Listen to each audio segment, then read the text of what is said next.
محمد بن فضیل اور ابو معاویہ نے عاصم سے، انہوں نے ابو عثمان سے، اور انہوں نے حضرت ابو موسیٰ رضی اللہ تعالیٰ عنہ سے روایت کی، کہا ایک سفر میں ہم نبی صلی اللہ علیہ وسلم کے ساتھ تھے کہ لوگ بلند آواز کے ساتھ اللہ اکبر کہنے لگے۔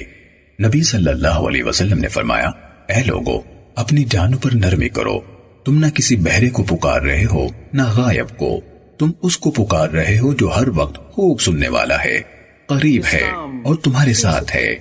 اس وقت میں آپ کے پیچھے تھا اور یہ کہہ رہا تھا، لا حول ولا قوت الا باللہ، گناہوں سے بچنے اور نیکی کی قوت صرف اور صرف اللہ سے ملتی ہے۔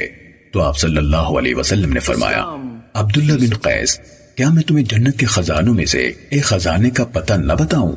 میں نے کہا کیوں نہیں اللہ کے رسول؟ آپ نے فرمایا، لا حول ولا قوت الا باللہ کہا کرو۔